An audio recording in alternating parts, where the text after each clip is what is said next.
اليوم غادي نشوفوا كيفاش الماء كيتبخر وكيصايب قطرات.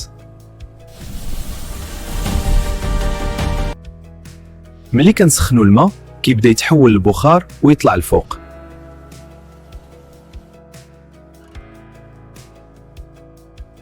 هذا البخار هو ماء ولكن في الشكل ديال غاز.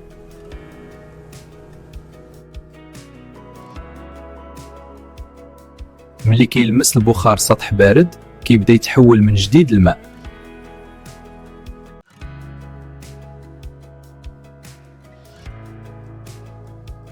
شوفوا كيفاش القطرات كتصايب وكتكبر شوية بشوية.